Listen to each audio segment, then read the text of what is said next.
Let's talk about getting an army on the tabletop to please the Blood God, with some ideas for collecting World Eaters in 10th edition 40k.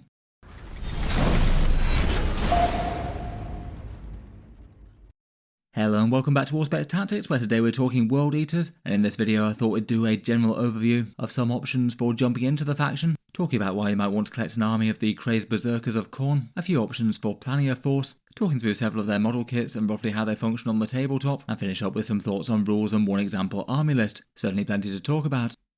Before we start, I'll just give a quick shout out to the channel affiliate discount retailers linked in the video description. If you are looking to pick up some Warhammer models or codexes and things, they sell things at a fair bit cheaper versus Games Workshop, and anything bought through the links below helps to support Auspex Tactics and the videos that I make, so a big thank you to anyone using those if they do pick something up. I'll leave their names, locations and rough discounts here, and there'll be links down in the video description below.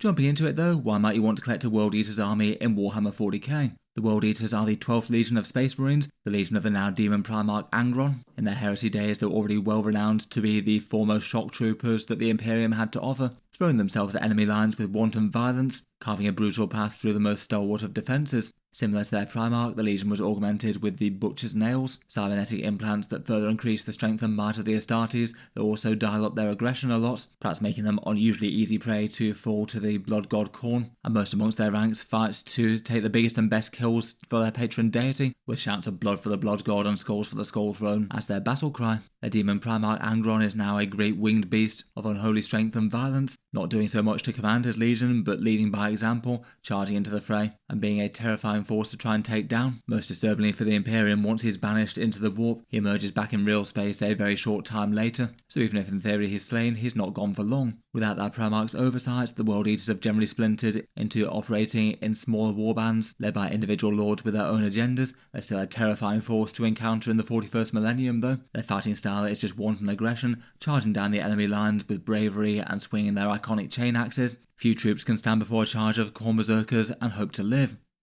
Miniatures wise, the World Eaters have one of the more recent ranges of Warhammer 40k. For most of the game's history, they've been represented within Codex Chaos Space Marines with a few unique units. Games Workshop's been in the long process of separating out the Deity Legions to be in their own books though, and in 9th edition they launched with their own small miniature range. I believe that currently stands at 4 infantry kits, 2 of which are cultists, then 4 character kits including Angron himself. Their sculpts are all modern, I'd say they're pretty nicely executed personally, but it does mean that their unique choices are a little bit on the limited side. A lot of people were hoping that they might get a second wave of miniatures for 10th edition. There are quite a few more obvious things they might add in at some point, things like their own unique Terminator variant, maybe some Juggernaut Cavalry or a Berserker Surgeon, but instead they got a Slaughterbound 8-bound leader for their Possessed, and another flavour of cultists with their Goremongers. They can make use of a good number of more generic Chaos Space Marine kits and things like Land Raiders, Predators, Rhinos and stuff like that. All those kits predate the main World Eaters release, some by a very long way, and for extra options you can ally in some Chaos Knights at the moment, and you can use Khorne Demons too, but only limited to 1 detachment as per the new codex. For a few flavours of their miniature range, here are their Khorne Berserkers, Chaos Space Marines making war in red plate with brassy edges, or armed with chain axes of various descriptions. They have their helmets with their distinctive sort of frond things, maybe somewhat reminiscent of runes to Khorne.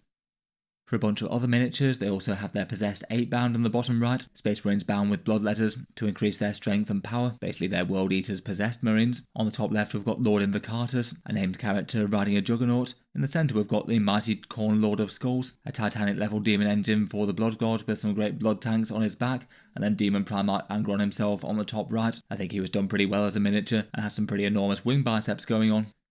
They also have Khan the Betrayer, one of their most storied characters of the Legion, and their 10th edition release was this new Slaughterbound, basically a big 8-bound with a chain glaive as part of his hand. There's a couple of cultist choices with Jackals and Goremongers, both with World Eaters blood in tanks on their backs. The Goremongers have been a recent kill team release, and as mentioned you can back them up with some generic Chaos Space Marine armour and demon engines too. Here's a fire support Predator tank and a Chaos Defiler. It feels like in the recent codex they tried to make these a bit more identified with their Legion. They don't hit as accurately but they fire more shots at close range, and most of them also got improved melee profiles too. Price-wise, I'd rate the World Eaters as maybe being somewhat medium to good for Warhammer 40k overall. Generally they're quite elite as 40k factions go, and that usually means that the points that you get on the table for the money spent aren't too bad. Particularly kits like the standard Khorne Berserkers tend to do quite well for those metrics, and their Combat Patrol set I'd still say is a pretty good one, allowing you to get quite a lot of points on the board for not so much money. Gameplay, I'll cycle back to their rules a bit later, but their current rules are via Codex World Eaters, and their playstyle tends to be a hyper-aggressive melee assault army, often maybe being a little bit on the one-dimensional side, but that's also what gives them their flavour. If you're playing World Eaters and you don't have loads of guys screaming and charging down the enemy lines with chain axes, then something's gone wrong somewhere. Their core rule is the Blessings of Khorne, where you roll a bunch of dice to beseech the Blood God for some extra damage boost in close combat. Their data sheets in general move pretty fast for foot troops, their standard berserkers moving 8 inches and their 8-bound going 10. They've got 6 detachments to choose from, most of which centre around certain data sheets, though there's more general ones like the Vessels of Wrath and Berserker Warband. And in the recent codex it does genuinely look like some of their firepower choices are actually usable now, so it might not be the worst to mix in at least a little bit of close range fire support from those gun tanks. For current power in game, it's maybe a little bit too early to say with the codex, though there is a general feeling that they're weaker than they were before the codex came out, having taken several nerfs to a few key units. Personally, I genuinely not stressed too much though about temporary codex power. Games Workshop updates rules every 3 months, often with rules changes and points changes. Faction power balance can change hugely every time that they do so, and there's been plenty of codexes that have released far weaker than World Eaters, and Games Workshop has gone on to make some big improvements for. Perhaps Dark Angels and Tyranids spring to mind there. In any case, if you want to collect a very melee-focused, violent army of Warhammer 40k, taking its goals for the Blood God, the World Eaters might be the choice for you. If you do go down the route of collecting a World Eaters army, there's plenty of planning and research that you could do if you wanted. Likely an early pickup for new players would be the Codex itself. It has the unit profiles, rules, and lore and miniature galleries from Games Workshop, so it tends to be bought by the majority of players. If you just want rules though, there's some third-party sources such as New Recruits, Warpedia, and Games Workshop app can be used if you have a Codex unlock code for that. If you want to, you can try out the army before putting it on the table, maybe using Tabletop Simulator if that's something that you're into, or proxying models with other ones as stand-ins, just so you get a rough idea of how your army that you're eyeing up might play on the tabletop. Here on YouTube, there's a vast amount of World Eaters content. I made a World Eaters Codex review and a unit review for Khorne Berserkers. I'll hopefully have a few more coming out over the next week or two. There's masses of World Eaters content out there though, battle reports, painting guides, and lore on all sorts of other channels. For a couple more World Eaters focused ones, there's the Red Path and Blog for the Blood God, both of which are channels that tend to have a lot of World Eaters content. If you're new to the army as well, might be worth following along on social media, Discord servers, Facebook groups and subreddits. They can be places to get some painting inspiration, see what current players are grappling with choices for their army and experiences playing the faction, and can be a place to ask some basic questions if you're new as well. Sometime early on, it's worth having a think as to what sort of army you'd like to wind up with once you've got an army painted up and put on the tabletop. It could help with that to plan out a rough 1,000 point or 2,000 point list, likely using New Recruit or maybe the Warhammer 40k app. It can just be good to visualise what sort of army you might have on the tabletop. Given that World Eaters armies have a fairly small range at the moment, generally the vast majority of people might want to build fairly balanced. I'll probably have my eventual aim to collect at least one copy of each of their unique units and then add some generic Chaos Space Marine picks to support as it makes sense to you. Probably starting with some core stuff that you think will be played game in, game out, or you just particularly like the look and feel of the models for. It's definitely possible that you could create maybe a bit more of a skewed World Eaters list in one way or another. You could focus heavy on demon engines and transports and things, Lords of Skulls, maybe shooty Forge Fiends, Rhinos with Berserkers in and Land Raiders if you'd like. You could go heavy on first turn Alpha Strike, maybe things with multiple scouting units of 8-bound and Spawn and a whole bunch of Goremongers if you'd like to. You might want to decide as to what sort of balance you have between the main unique infantry units of the army, 8-bound versus Berserkers versus Jackals, or whether you want to really emphasise one of the 3 of those, and perhaps whether or not you want Angron himself to lead the army. I suspect that the vast majority of World Eaters players would wind up picking him up, seeing as he's the big cool centrepiece model for the faction, but you still might not want every force to be led by the Demon Primarch. Otherwise, aside from just army aesthetics, you could just go for a force that's primarily based around effective units in game at the moment and have the options to fill multiple takes on strong armies, or you could build specifically to one of the detachments from the book and collect the units that most make sense for that one. Finally, you could also go with a very lore-driven army as well, theme a force around a given warband from the lore, or make your own led by one charismatic World Eaters lord, and give it its own personality and theming.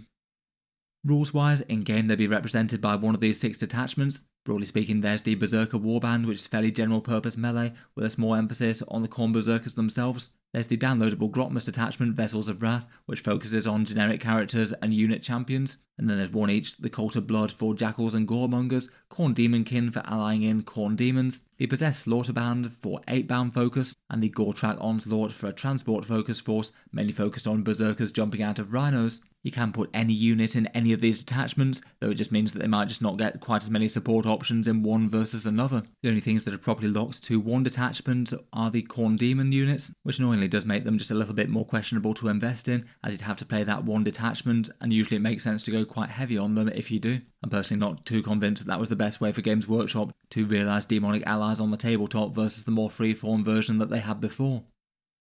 Finally, for planning out an army, it's worth thinking about paint things. Another important part in the process could be painting up a test model, and likely a standard Khorne Berserker would be the best place to start there. They're pretty representative of the faction and a lower investment than, say, a big expensive character or a huge vehicle, so it means that if you do paint one up and then decide that you're not really vibing with that colour scheme, you could try repainting and go for something of a slightly different aesthetic. Generally, like other Chaos Space Marine models, they do tend to be really quite busy, detailed models. The main challenge for Chaos Marines often tends to be the amount of trim that they have, and the Khorne Berserkers are certainly no exception there. Red armour plates but a whole bunch of brass banding to go around them, and sometimes people might even find it easier to spray the model in the trim colour and then paint in the panels. That sometimes can be the way to go for certain busy models like the Helldrake. I guess you could consider trying to do a scheme that doesn't have a different trim colour for the regular one, though I do think it looks quite good with the contrast there. There's plenty of good painting guides out there, loads on YouTube, including some from Games Workshop themselves. You can easily pick one and follow along if desired, maybe making some changes to make the look your own unique one.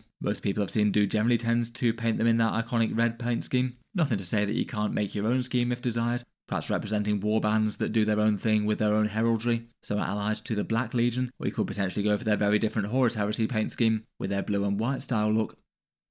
All planning aside though, let's talk about some miniature choices. And I guess for options for first purchases for the World Eaters, I'd probably be tempted either by some Khorne Berserkers or the World Eaters Combat Patrol. I think if you know that you're jumping into the army in a big way, I'd probably go for the Combat Patrol, though if you just want to dip a toe in the faction and paint up some test models, a box of Khorne Berserkers might be the better choice there.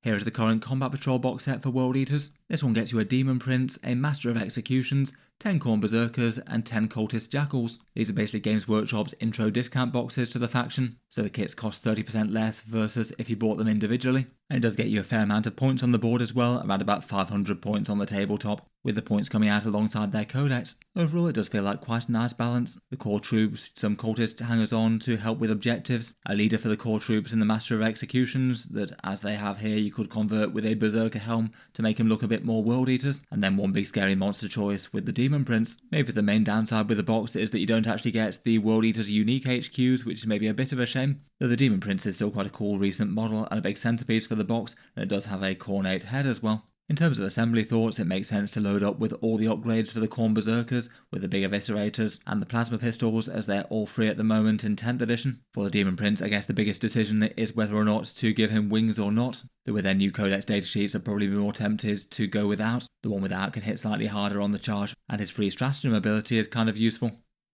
When talking about buying Warhammer miniatures more generally, I'd certainly be aware of the different options that you can do to pick them up. Direct from Games Workshop's own Warhammer web store is maybe the most reliable option, but also the most expensive. It can add up versus using a third-party discount retailer, at least over the long term. As mentioned earlier in the video, I've got a few examples of those discount retailers links down in the video description. There's Element Games in the UK for 15% off, Gap Games in Australia for 21%, Fenris Workshop in Canada for 10%, Wargame Portal for 15%, and Taschengeldieb in Germany and the EU for 16% off. Those specific ones linked below help to support Auspex Tactics a little bit with any sales that they have, though of course there's plenty more good ones available out there. Just search Discount Warhammer in your country. There are certainly other options to bear in mind besides new plastic kits as well though. Some of the best deals on actual Warhammer miniatures might be second-hand ones. Depending on how well served your local country is, eBay can often be worth a look for people selling previous armies or units. The quality can be variable depending on how they've treated the miniatures, but it can potentially save a whole load of money and potentially time as well. Local groups might occasionally have armies going as well when people decide to get out of the hobby. There's plenty of options for 3D printed and third-party manufacturer options as well. Not really too hard to find some examples of people making some sort of near equivalents that could fit for World Eaters. Maybe these Gore Lords from Dakadaka.store could be an interesting option, where you can find the STLs on their website. 3D printed options could potentially do entire new units, or could just be used to add a bit of theme, maybe to slightly more generic Chaos tanks and vehicle options that aren't overtly World Eaters.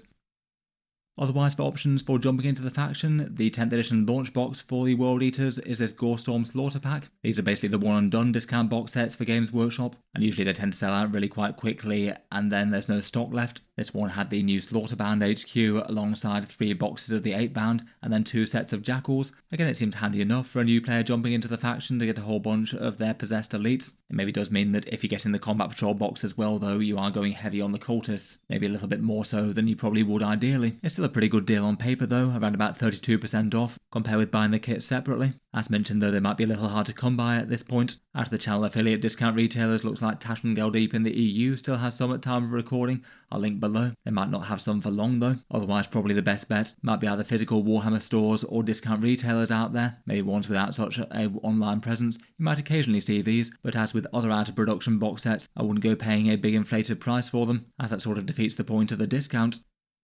Talking through some other World Eaters kits and rules, next up we have the 8-bound. They're the warped World Eaters possessed with blood letters, and have often tended to be the best elite damage dealers of the army most of the time. They move fast and hit really hard. In the new codex they still have very general purpose profiles that take other buffs well, such as the Blessings of Khorne. I still say that both variants look really quite interesting. The regular ones scout up the board, and then have a whole ton of hits that will deal with medium to elite infantry rather well, and the exalted variant get their chain fist equivalents that will be better at punching down vehicles and tanks and monsters compared with most. I'll probably eventually aim to build up to at least 6 of both variants of them if you're aiming to build a big size World Eaters army in the long run. One option for getting them a little bit cheaper could be converting them from Chaos Possess. You get 5 models in that box set for a similar amount of points, and combined with some spare bits from an 8-bound kit, you can really make them look the part as well.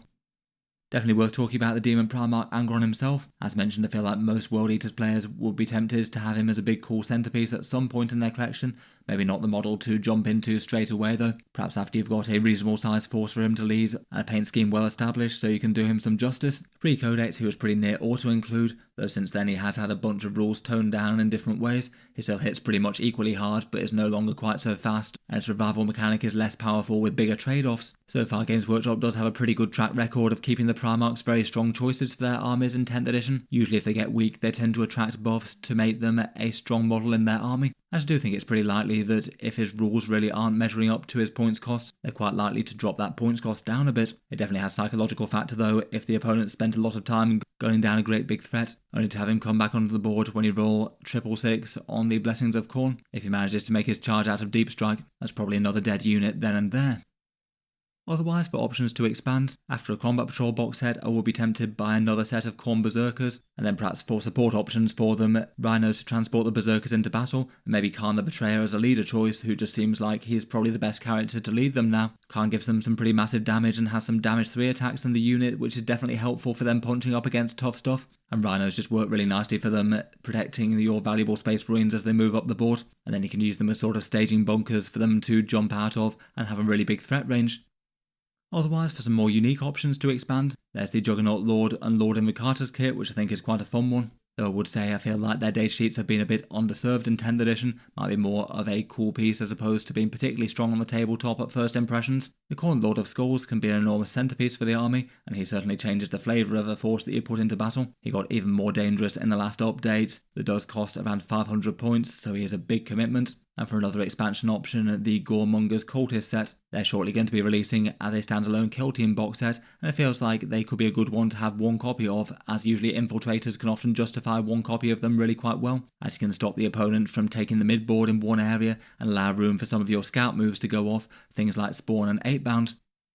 Otherwise though, for the more generic picks out there, there's really quite a lot of stuff that could work pretty well for the World Eaters. It feels like out of the generic Chaos Space Marine Demon engines, maybe some of the winners between the rules and points cost might be the Hellbrutes. Those things hit really quite hard in close combat, and because they activate again when the opponent attacks them, they've got the potential to do that big damage output twice in the fight phase, which is rather brutal. And otherwise for standout things, I'd be tempted to mention the Forge Fiend as well. 150 points for a whole bunch of rapid fire ectoplasma cannons is some seriously punchy guns. And it's kind of surprising to see the World Eaters with such a punchy fire support piece. Spawn could be a good option as well, either with Games Workshop's kit or converted from something else. They can be represented by any sort of weirdly freakishly mutated thing. They're really quite a nice cheap support piece that can scout up the board and then hit things surprisingly hard. They have quite a few good choices for sort of cheap expendable unit support pieces now, between Spawn, Jackals with their sticky objectives, and Goremongers for infiltrate.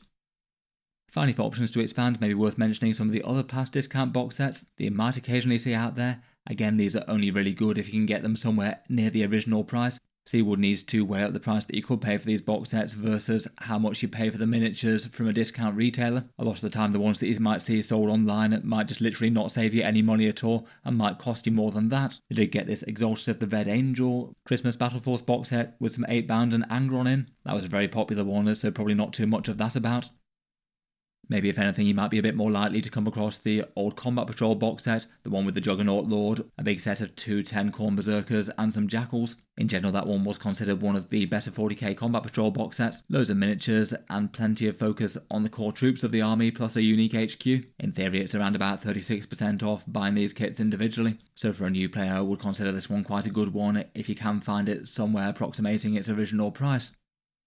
Just in general, expanding the army though, there's always a lot of scope for just collect what you like the look of, as Warhammer 40k rules change over time with most balance updates. For initial impressions of the codex, it feels like some of the units might be more usable than others. I'd say perhaps Angron and the Juggernaut mounted lords haven't done quite so well as you might hope, and Khorne Berserkers seem alright, but mainly with their big Blood Surge move being one of the biggest reasons to take them, which does feel a little bit on the weird side. All that is kind of temporary though, and I think my main aim for collecting World Eaters will be to try and build balanced. I'd say if you were aiming for an army of something like around about 2,000 to 3,000 points, I'd probably go for something like 30 odd Berserkers or so with some Rhinos to transport them, maybe around 20 Jackals. They're really good for their sticky objectives and being cheap troops that can hit surprisingly hard on the countercharge. Maybe gradually building up to 6 units of each 8 bounce type that you could go more if you wanted to, and maybe eventually building up to 1 copy of each faction unique character, Angron, Khan, Lord Invocatus, the Juggernaut Lord and the Slaughterbound, primarily keeping the focus on the unique World Eaters kit, and maybe adding in a few Chaos Space Marine more generic choices as they appeal. I feel like there's just probably a bit more chance of the unique World Eaters units being fairly central to the army and Games Workshop actually bothering to buff them when they're bad, as opposed to the generic Chaos things, which maybe occasionally have their day, but both feel like they run the risk more of being neglected and kind of peripheral to the army, and having a bit more chance of just being flat out removed in later editions. That certainly wouldn't happen for a long time at this point, but we have had recent things like Death Guard losing certain Terminator character choices that weren't unique to their faction, and the generic cultists. In any case, I'd overall have a rough idea of maybe a 2,000 point list and gradually work towards it, maybe initially getting enough models assembled that you can have small games as you paint up, but then after that maybe going in more sustainable chunks, get a batch of models, get them fully painted up and on the tabletop before moving on to the next chunk. Finally, let's talk briefly about rules and one example army list. As mentioned, if you want to get the rules, it's Codex World Eaters at the moment, the main rule source for the army, currently £37 or $60 from Games Workshop, and as usual less if you buy via a discount retailer. Buying a new codex gets you a reference code that you can put into Games Workshop's 40k app, so that means that you can access and search the rules digitally as well. And at the moment, the only supplemental rules content for the World Eaters is the Vessels of Wrath Grotsmas detachment, which is available to download on the Warhammer Community Rules section if you want to play that Champions Focus detachment in particular. If going with one of the others though, then you can fully ignore that. Otherwise, for referencing rules, errata and rules changes tend to be on the Warhammer Community website in the 40k download section. The most relevant documents will be the Minotaur and Field Manual for updated points, the Codex Errata document, which will appear post-Codex release, and that will be there to correct any printing errors basically, and then for any balance changes they might do to either improve or nerf certain rules, there will be the balance data slate, which makes a few core changes to certain stratagems and things. For example, the Respawn Jackal stratagem for their detachment will only work once, and the 3-inch Deep Strike stratagem for the Exalted 8-bound will be nerfed to a 6-inch Deep Strike one, but perhaps more importantly it'll be there that they make any rules changes to the World Eaters going forward if they choose to. Several third-party sites tend to host rules as well. Warhapedia in particular often tends to be updated with the latest balance updates eventually, and you can also reference a whole bunch of rules as to the units via New Recruit, the army building app that succeeded Battlescribe. For a taste of their flavour of the rules, as mentioned, their army rule is the Blessings of Khorne. The idea is that you roll 8d6 at the start of each battle round, and then you use the numbers that you've generated to activate up to 2 army buffs. It basically means that you guarantees to get at least something, but some of the higher ones might be a little bit less reliable.